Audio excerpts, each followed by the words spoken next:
Hi, everybody. Welcome to Star Citizen Live. Oh, we've got muted. So we're in a different computer in a different studio. And see, now we go. Fix the audio. We're in the Austin studio.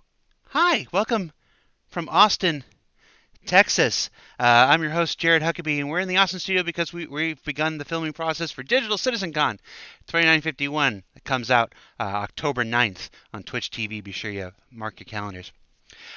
We have a special, shortened, abbreviated show this week. I do have a plane to catch, so we are going to go as long as we can until I've got to leave to fly to my next filming destination. But on today's show, we have a man who probably needs no introduction, but we're going to do it anyway. Rich Tyrer, formerly core gameplay pillar director, and now with a new title, which is what we're here to discuss. Rich, how you doing? I'm doing very well. Um, All right, so let's jump into it because I don't know how much time we have. We don't have a whole lot. Um, Sure, let's fire away.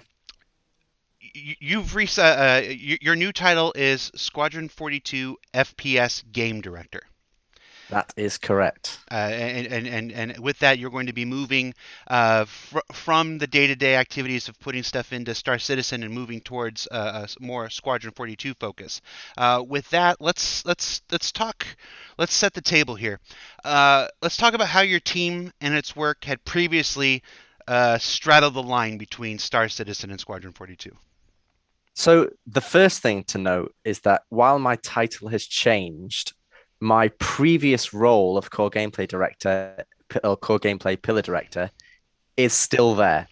I'm still doing that. This is just in addition to that. So the way that we worked was that obviously the company or Cloud Imperium is set up into these pillars. And each of the pillars has representative teams that have areas of expertise on that pillar. So the core gameplay pillar essentially incorporates the actor feature team and the actor tech team, the weapon feature team, and the weapon content team. And it did used to incorporate Fire Sprite as well for Arena Commander. So those four teams, as you're probably well aware, are dedicated and focused around all of the character gameplay in Star Citizen and some additionals because we also have like a floating team on the pillar, which is like the core gameplay design team, Right. and that's like what you'd classify as like technical designers and system designers. And so, some companies call them essentially game designers. But we're basically dedicated to making anything to do with the character, like the camera, actor status. But we also own things like physical damage, radar and scanning for both ships and the player. So the way that we worked is that I would always discuss it with Chris, what's the intention for a specific feature, whether that's inventory, healing, actor status, trolley push pull, you name it. Then I would then work with the teams to kind of bring those things to the PU. But the way that we designed the features is that we would sit down and discuss with kind of like the PU leadership. So Todd, Tony, Ian, those guys. And then also on the S42 side, where, you've got Nick Elms, you've got Brian Chambers, you've got Nate. And what we do is we generally sit down with the design directors or the game directors and go, okay, and this would be with Chris, and we talk about a feature and I kind of get an understanding of how we want to use it, because obviously on my pillar, I'm also responsible for the FPS experience. So in terms of how that experience is supposed to be delivered in both Star Citizen and Squadron 42. And that's always been the case and will still be the Yeah. case in this new change. But the deal is that we'd look at these features and go, okay, how are we going to use these features in the games? So we go, okay, so let's take trolley push pull, for example. And I actually wrote about this, some of the pitfalls of this development in some of the retrospectives that I did in the last 2 quarters. But the way we'd work is we get the trolley push pull system and we go, okay, right, how's it going to be used in the PU? Well, in the PU, maybe it's going to be used for cargo and moving things around, and also for what you'd expect, like puzzles. So when you go to mission, maybe I can't get access up high. I need to move something so I can then mantle it and climb up. The stereotypical, Right. action adventure type of puzzle. And that's really where it's more appropriate in Squadron, because obviously Squadron has all the same content in terms of like the vehicles and the armor and so on. And then Squadron has its own specific things. PU has its own specific things. But how you use these features, we will always deliver something in a systemic fashion. So, for example, if we were just making a single player game, you could make trolley push pull just be a movable physics object and be done with it.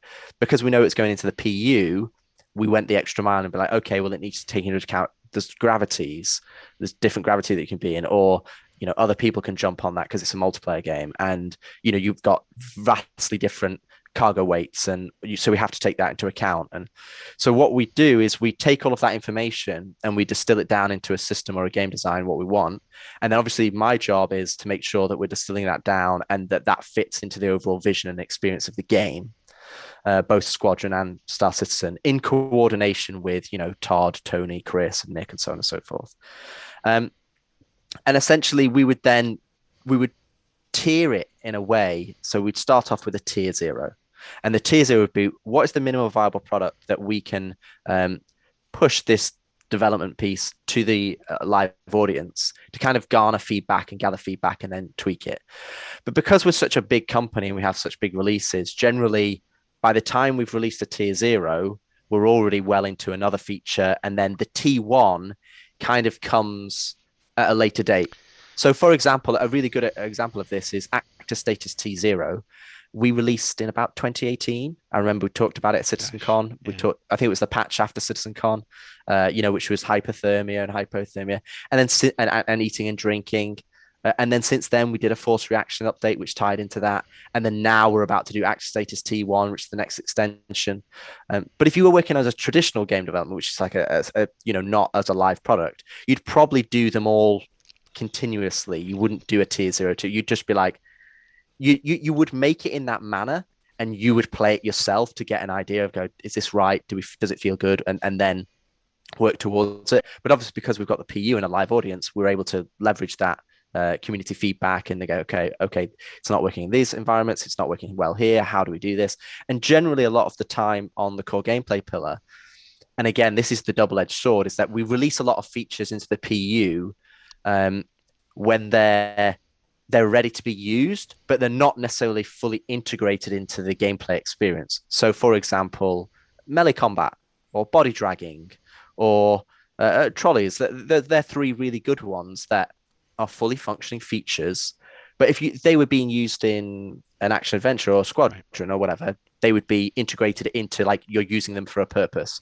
And we've released them into the wild to kind of get feedback and that, but they've not been fully utilized yet. And generally, that's because on the core gameplay pillars, we will work on a feature and we'll work towards it becoming functional. And then once we have it, we will then coordinate with a content team. So generally, whether that's the locations team or UP, also, for example, healing needs hospitals, it needs medical beds, or for hacking's a good another example. We can release hacking, but that's just the game, the system. We've done all the UI, all the audio, the physical interactions of you putting the hacking chip in, but it still needs to have a purpose in the game. Like, well, where do you use it? When do you use it? It needs to go and have the chips in the shops. So we coordinate with what I call, like, we have feature teams, which is kind of what my pillar is set up to. We also have the weapon content team, which is a weapons pipeline and does all the weapons and something. But we coordinate with the general content team to then push it in or create missions. And so that's kind of how we've always worked, and we would do the same and give it to the level. So the Squadron level design team, for example, is a content team. So we would be there at the top developing these features in coordination with the other leadership, and then we deliver it to the content teams to then kind of execute into the individual projects. The way it kind of works right now is that we would deliver it maybe before the content teams will have access to it, and then they'll put a wrapper around it. But that's kind of how it's previously worked. To be honest, it's kind of unique in game development. It's Right. not something that happens everywhere. I mean, it's something that's definitely new. I've only ever seen at Cloud Imperium, but it's the nature of how we're developing all of these different Right. projects. When was the actor feature team created? 2015? 2016? Well, Jens was is the probably the first. I think. Yeah, we're Yeah. talking. I mean, it's one of the first ones. I think we're talking a while ago. Okay. So that's how the team has worked from then up until now. Now, obviously, while we don't necessarily talk about it at all the time because we want to preserve many of the surprises, the plot points, the character points of Squadron 42. Development of Squadron 42 has been continuing right alongside Star Citizen this whole time. Yep. Um, Recently, we identified a need for a change with Squadron 42, with the way that we've been developing Squadron 42. Talk to me about what we realized what that need was. So the biggest thing is kind of how I discussed there. You have the feature team and you have the content teams. The biggest thing is that we wanted to create a closer relationship between the people who are making the features and the content, and especially considering I'm the arbiter I'm responsible for the FPS experience. So when we've had discussions with Chris and talking about it, we wanted to create a closer relationship between the feature teams and the level designers, who are basically the people who are using. They're essentially the client who are utilizing these features. And with Nick, who's the current creative director on Nick Squadron Elms. 42, Yeah. Nick Elms, we wanted, obviously, Squadron's a big project. And because we've got such a kind of a good delineation between like the FPS and the vehicle side of things, there was two kind of things that we identified. One is that Nick could use some support so that he could kind of really focus on the flight side of things, which is where all of his experience has been, so that he can really hone down on that and really work with John on the vehicle pillar and that side of things and push that forward. And on the actor side was that we wanted a closer relationship between the technical designers and the systems designers, because the technical designers can help more on the technical side of things with implementing like AI and so on and so forth. So there was lots of these different individual reasons, like a closer relationship with AI in terms of the technical implementation with the engineers, with the level designers, and kind of bridging that gap, which is usually a traditional pipeline. It's just something that the way the pillars are set up, it kind of creates this two-step process.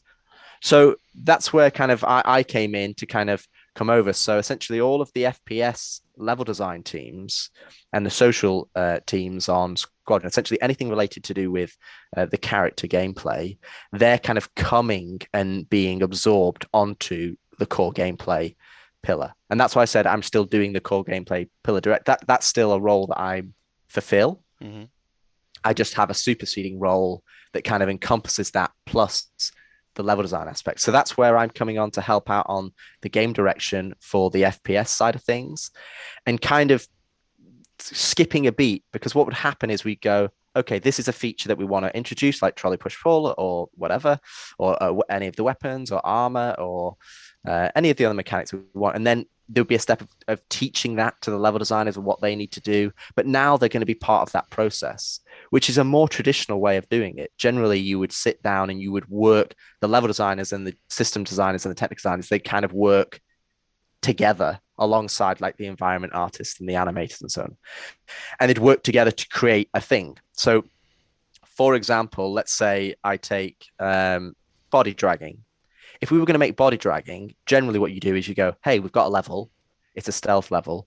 We need to be able to hide the bodies so that other people don't see you. That's part of the mechanic. And we go, cool, we'll implement body dragging for that level and make it work.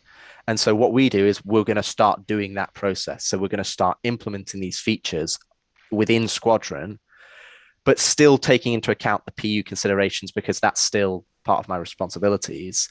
And then they will go to the content teams, but it will hopefully they'll be more proven and more executed because we've already implemented them into actual real gameplay scenarios, rather than like test maps or testing out theories and so on and so forth. Let me see if I can put this in a little context for some folks.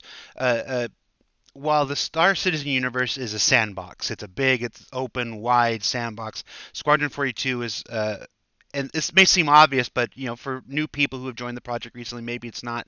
Is a very a directed experience. It's a streamlined experience. We're telling a specific story for a single player adventure, and a lot of that. And while it's at its heart, it's a space sim. There's a lot of outer space stuff. There is a significant amount of FPS gameplay in Squadron 42. Absolutely. I Yeah. mean, to be honest, if you took Squadron 42 is basically a giant mission inside Star Citizen. That's what it is. Okay. And the Star Citizen vision is that the flight and the FPS are supposed to be a cohesive experience. And right now in Star Citizen, we have the vehicles and we have the experience, but we don't have the combined experience yet. We Right. have some of it. You can go and do some of the missions like in the bunkers and so on and so forth. But it's short range combat. You don't have any mid to long range combat yet. We don't necessarily have AI on planets. These are things that are coming and that we're working on and actively working on, Hmm. but we don't have them yet. Like the ballista or the tank. You know, they don't have a specific purpose right now. And that's because we're moving all the pieces in. And, at the moment you're going, well, I can kind of think where we're going, but, what is it yet? And that's where we're going, okay, no, we know what the end vision is. This is what Chris has, been working towards. And that's what we're kind of building. In Squadron, we kind of know what the A to B is because it's less sandbox orientated. And so we can prove out the mechanics in a much simpler fashion on Squadron and make them fit for purpose there, but they can still be accessible and utilized within the PU because they're exactly the same features. There's no change in what we're making, still making all the same things. Priority is still the same. Right. It's just the way that we're going about it and the intentions and orientation, essentially.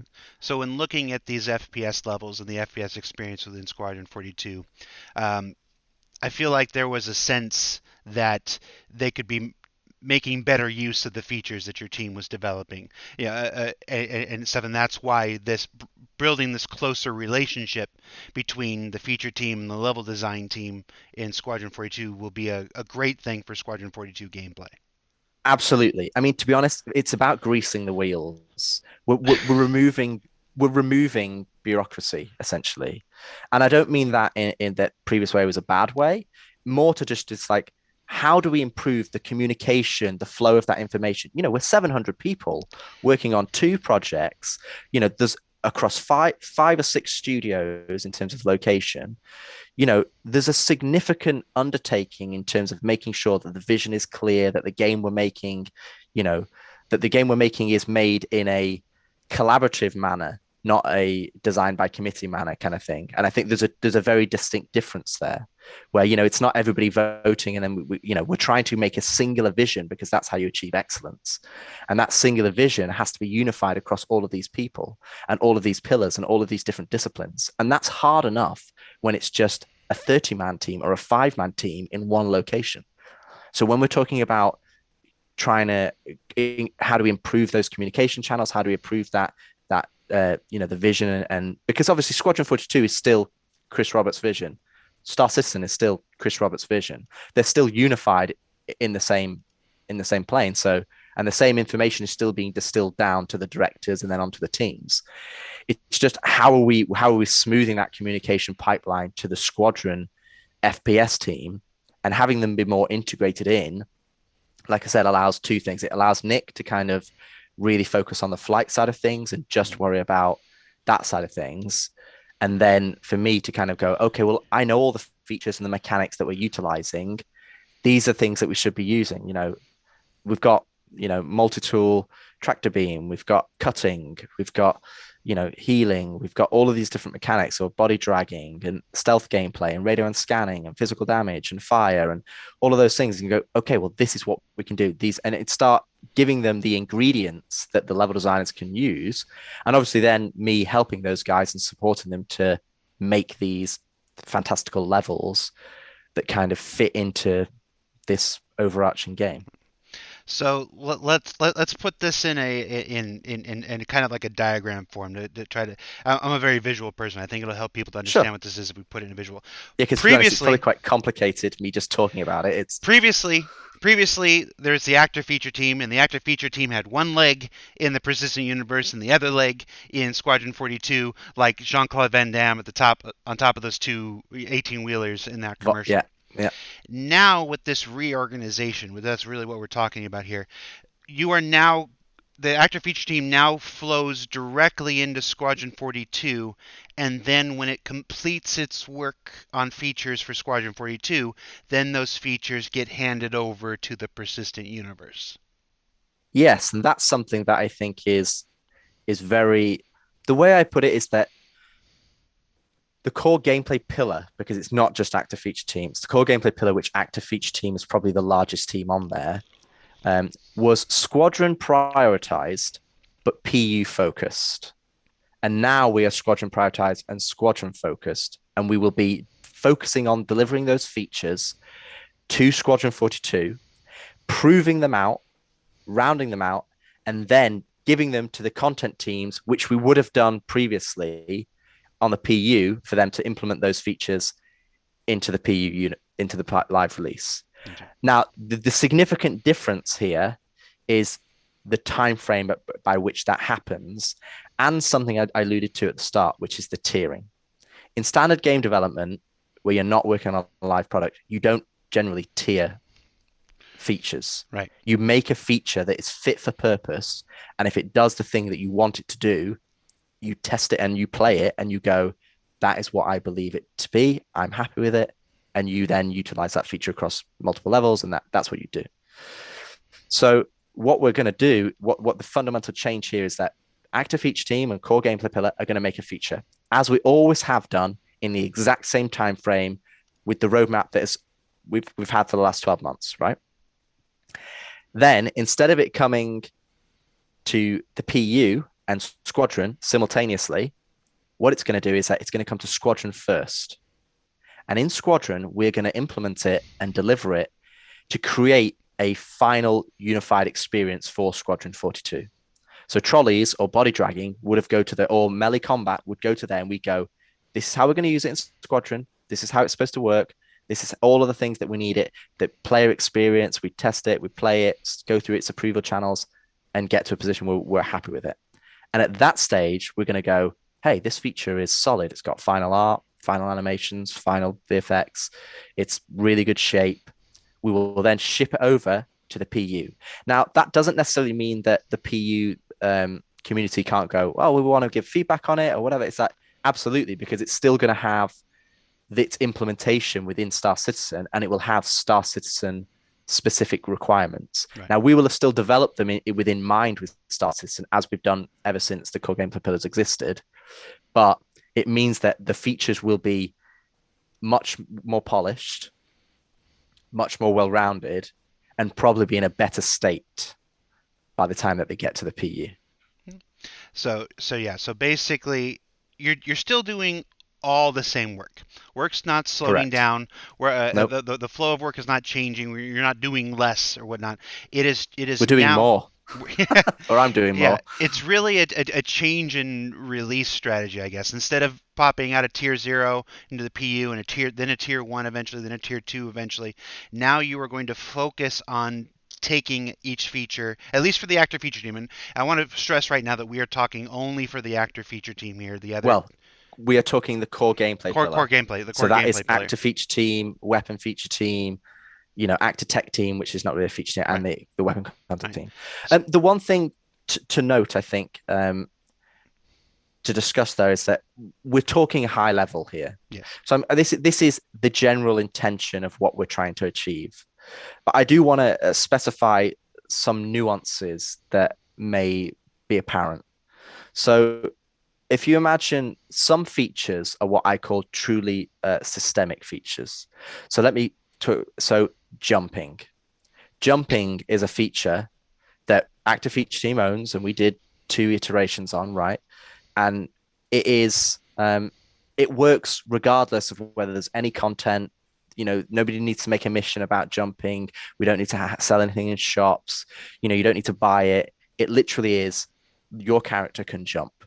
Now, let's say we added another feature that is sliding, right? Which is like you sliding down mountains or force reactions or whatever. They are systems that require no content. Now, when I say content, they still have animations, but they don't have any. They don't require content teams to add them to the PU. So if we do anything like that for Squadron, so sliding is a good example, they will just be absorbed into the PU pretty much either the same time or maybe a quarter later, or because essentially they'll still need to be tested and go through QATRs and go through Evercarty and so on and so forth. But fundamentally, you get those kind of for free. Then there are features that are require content. So hacking, for example, requires missions and locations to be created to utilize those features. So in that scenario, Core Gameplay Pillar would develop them with it alongside Squadron 42 level design teams, and we would execute that feature within Squadron 42. And then at the end, we'd go, hey, here's the feature. Here's all the examples we've been working on in Squadron 42. This is how we've used the mechanic. There's some good examples. Maybe you could take inspiration for that. And then the PU content teams, such as the PU mission teams and the PU level teams and the locations team, will be able to take them and then put them in the PU. And that's where you'd start maybe get a 1 quarter or 2 quarter delay. Now, that's not delaying any of the work. No, not It's any still of the happening in the development. exact same time frame. No, the development is it's unchanging. All it's doing is when we're committing to actually being put into the Squadron release, into the PU release. Right. And fundamentally, this is something that I've kind of trying to address. And it's something that I called out as something to improve in the retrospectives, I think for both 3.13 and for 3.12, where I'd see a feature go live, like body dragging, and I'd see people in Evercarty and on PTU utilizing them, but they don't really have any true purpose in the PU yet until we get round to adding some of those missions. So I think fundamentally it won't change anything in terms of the PU gameplay experience. But what it does do is that if people who are looking at the roadmaps and the delivery maps, they might go, oh, this is coming later. It's not because it's being made later. It's just because we're proving it out. And when it does come, it should be a better experience because we are no longer committing to PU releases. It's the PU content teams that are committing to the releases. And they're committing to adding a feature with the relevant content. So rather than body dragging coming in Q1, it might come in Q3 or Q2 or Q4, depending on how big the feature is or how much the content is. But it will come with the relevant content to support that feature. So it would be, hey, this is a mission where you've got to go get an injured person. You've got to body drag them back to your medical triage center. So that's kind of, it's the mentality of how we deliver the content and how we deliver these features to the audience. So let's put this in context that from the player perspective, how this will manifest for the player. So let's start with Squadron 42 and let's start with then we'll move to the PU. So for Squadron 42, this means because you're now focused on Squadron before PU and stuff like this, it now means that features get into Squadron more directly. It allows you to focus on taking them from Tier 0 to T1 to T2 all the way to complete for Squadron. It's going to be a huge, it should be, we never know what the future is, but it should be a huge boon for Squadron production and for the advancement of features for Squadron and help us make Squadron not just a better game, but actually, frankly, get Squadron out the door. Absolutely. Get there sooner is one of the main intentions. The other effect of this is because we are now taking these features beyond Tier 0. We're taking them to the T1, T2, 3, all the way to 100%, and then handing them over to the PU.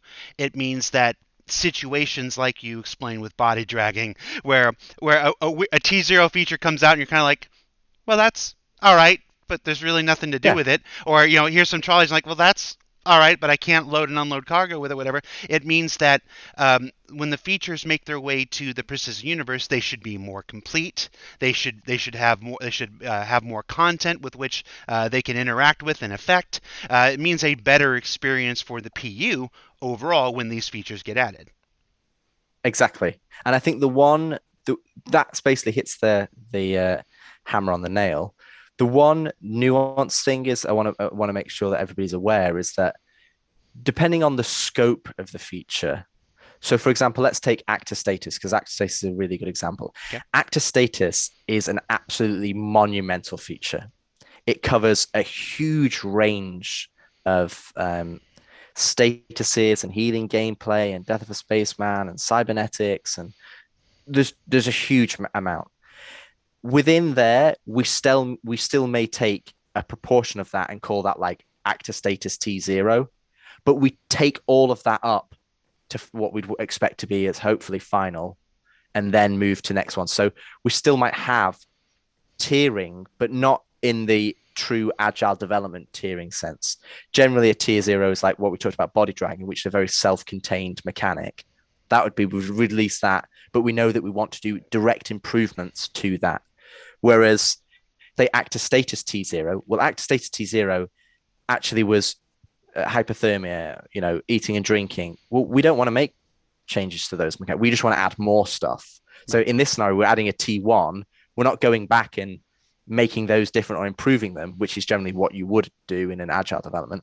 This is we're adding more stuff. So now we're adding healing and we're adding injuries. And then T2 is kind of like tiredness and hygiene and, all the other stuff. So when somebody might say, oh, well, this is a tier zero, but we talked about having final features, it's within, there's a nuanced mechanic. And that's why I'm saying we're talking at a high level as a global. There's always going to be exceptions to the rule.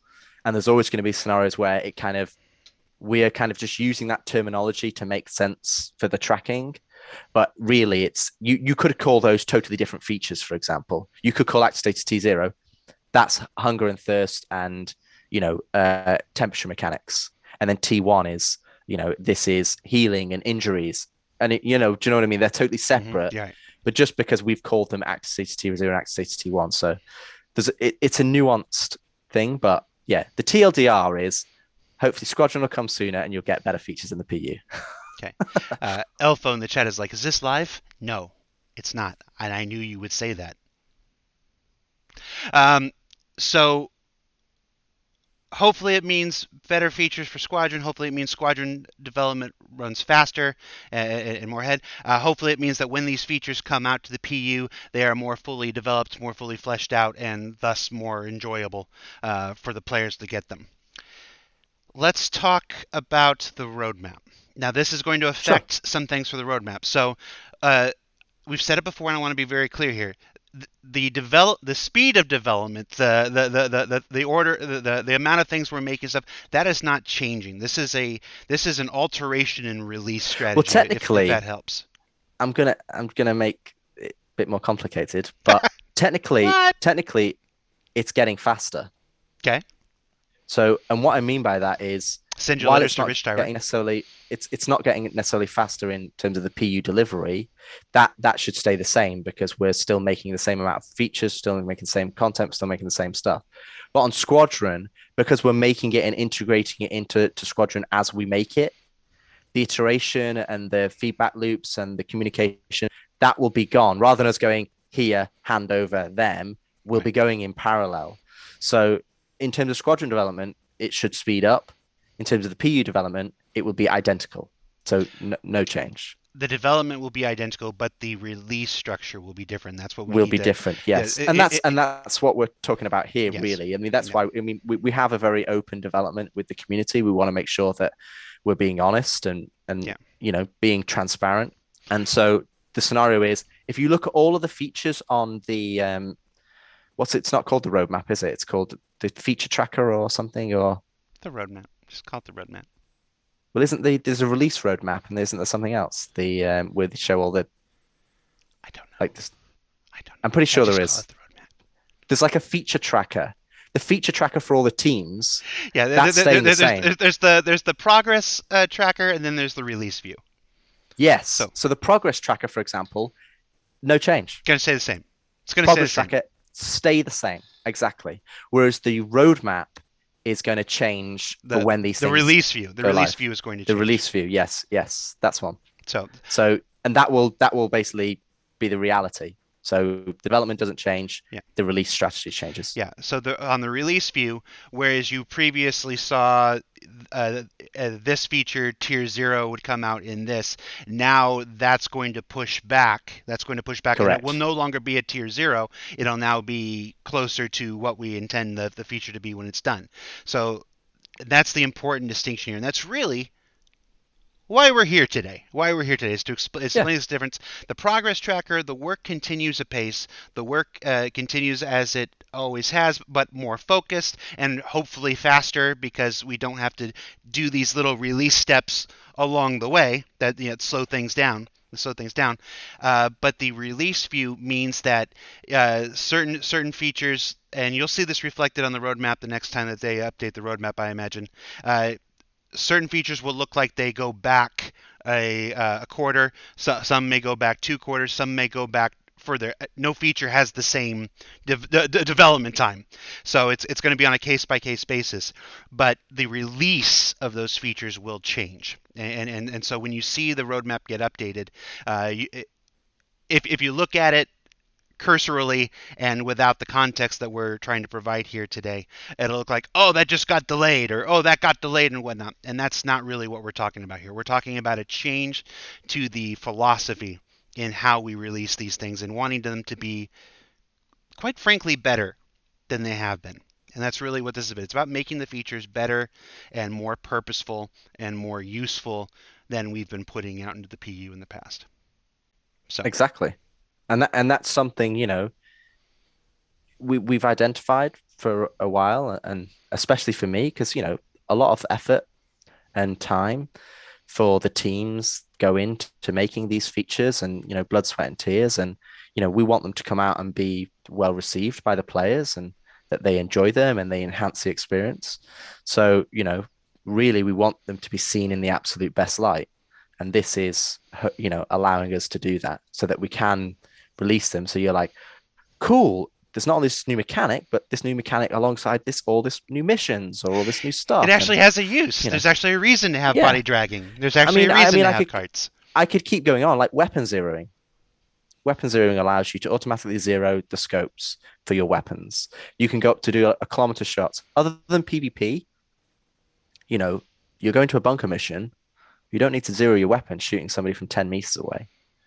So, but really, we would release weapon zeroing once we've released like outposts and AI on planets, because then you're going, cool, I'm surveying this outpost. I'm 1.5 kilometers away. I'm looking at all the guys. I'm like, okay, there's a sniper guy there.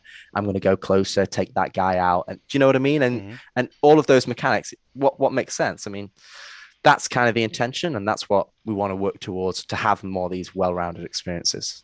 Okay. So that said, I got a little bit of time before I got to catch an airplane here.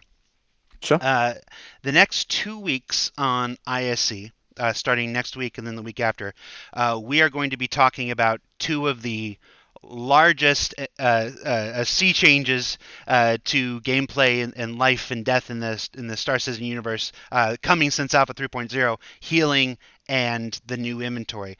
So we don't want to go too much into that, but give folks a tease of just how important these two features coming from your core gameplay team uh, will change the PU in Alpha 3.15.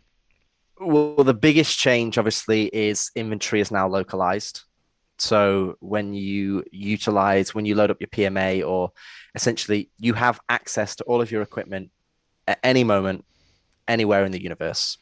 If you're on some random moon, you can load up your PMA and go, I want to change armor. I want to change weapons. I want to have access to grenades or med pens or whatever. I want, if I'm in a location, I'm in New Babbage, I can access any ship I want, do whatever I need. Inventory now is going to be localized, so you will only have access to the things that you take with you. If a ship is at a location, it is that location. If you want to fly that ship, you need to go to that location to fly it. If you want to use the Caldera environment suit because you're going to a cold environment, you better make sure that you take it with you along the way. So that's the big headline It's becoming way on more inventory. tactical. It's becoming way more like Yeah. there's now inventory tactics coming to Alpha 315. And then the other side of the coin is death is going to become more meaningful, which is a more step towards Death of a Spaceman. So when you die, you won't immediately die now. You'll go into a downed state or an incapacitated state, which will allow other people to bring you back. So if you're playing with friends, that's a really good, they accidentally fell on a cliff or they got shot or whatever, you'll be able to bring them back. And we're introducing an injury system where you can have basically semi-permanent injuries, essentially, where you can they are quite severe in some of the cases. So you might have broken legs or broken arms or traumatic head injury or so on and so forth, and they will have significant impacts on your gameplay. So some like broken legs, you can't walk, but we will provide drugs and medical guns and medical attachments to the multi-tool And that allow you to hospitals. apply. Yeah, and hospitals that allow you to basically mask the symptoms of those drugs. So you can mask the pain for your broken legs. So now you can walk again. But they don't cure you. The way that you cure yourself is going to a relevant medical facility, whether that's a ship that has a medical bed or a hospital or a rest stop that has a clinic. And those medical beds will allow you to basically remove those injuries. And let's be real. Some folks are gonna love it. It's the realization of this life in the verse that Chris has been talking about since he first published Death of a Spaceman in 2013. Some folks are gonna pull their hair out like, oh Well, my god, this is so much different and the so much thing is, harder. it's it's definitely going to be a harder challenge. It's going to be a harder experience.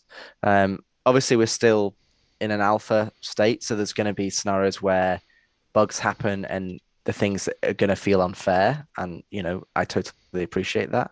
But these are two huge mechanics that were kind of headline features way back when. Yeah. Physical inventory and Death of a Spaceman. These are kind of delivering those experiences and the next steps will be then the true realization of Death of a Spaceman and the true realization of the physical. But the gameplay loops are what we're delivering, and that's why it's going to be a monumental change.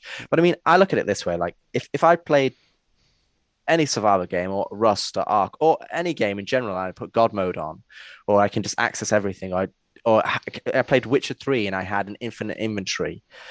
Those things take away, while they make things easier for me, really they take away from the enjoyment of me progressing and getting access to all the equipment and that sense of achievement that you've done something.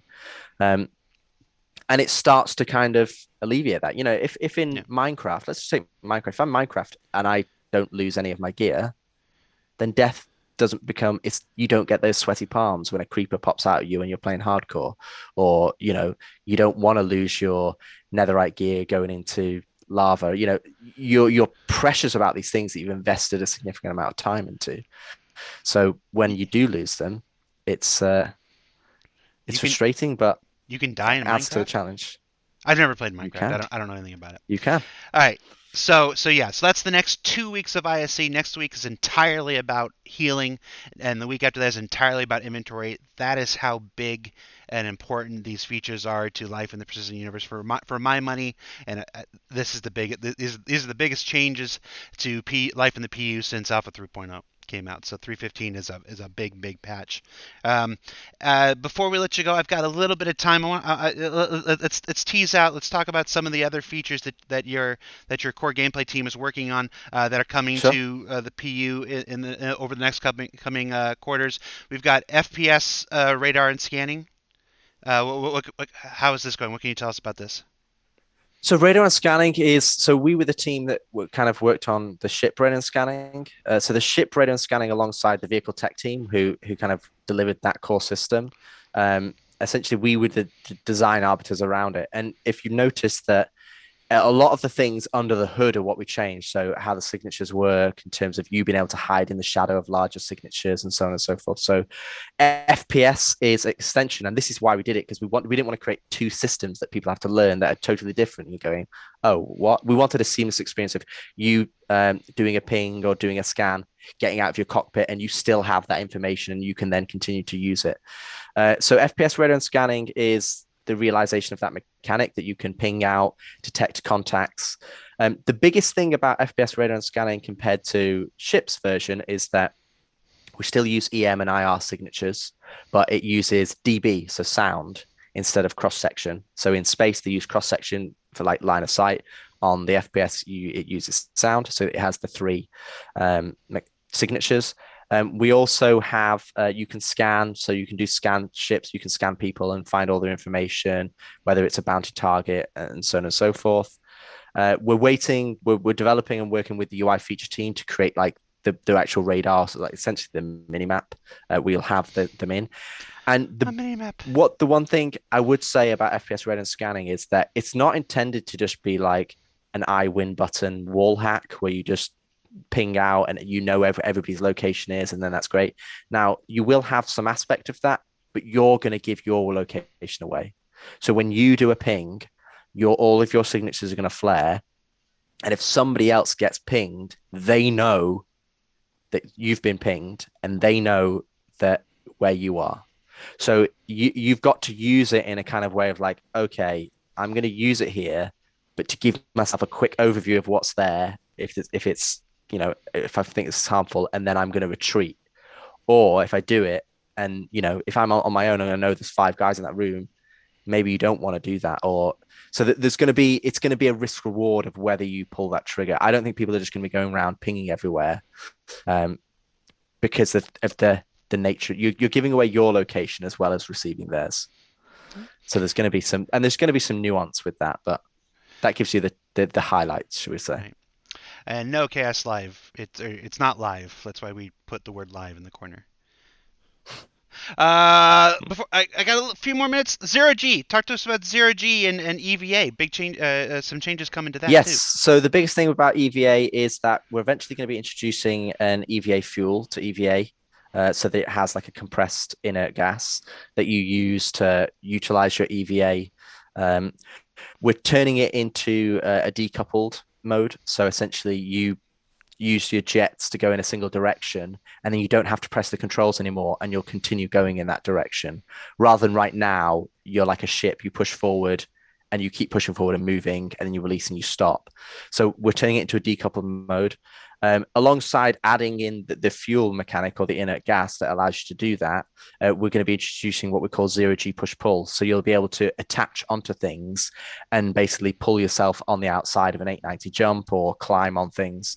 And essentially, EVA T2, which introduces decoupled and the fuel, and zero G push pull, and then the tractor beam. Those three mechanics will create the traversal mechanics to create EVA traversal puzzles and EVA traversal missions.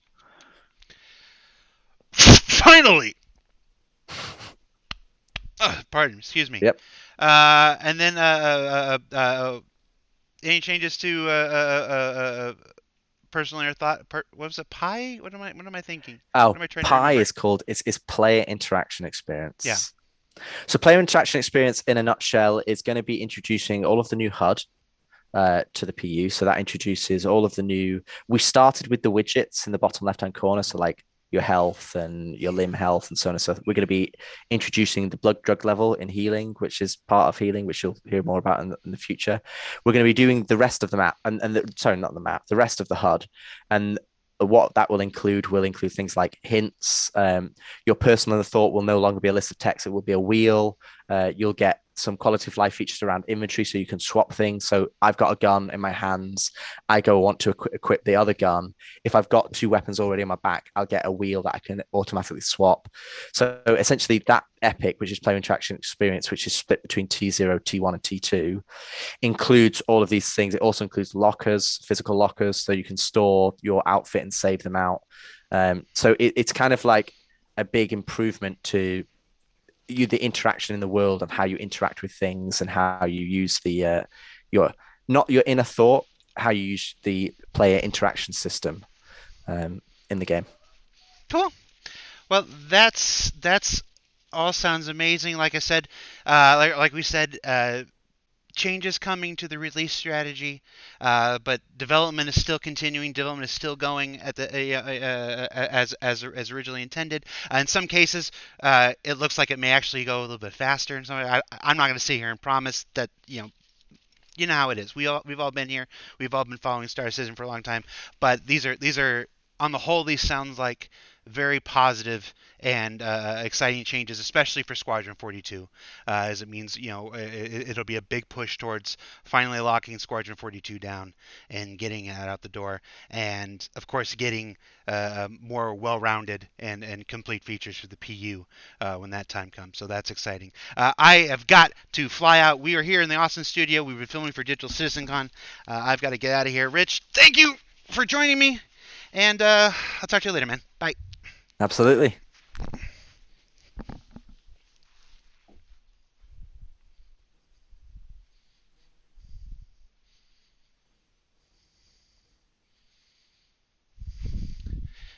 I forgot. I forgot to turn this off. Hold on.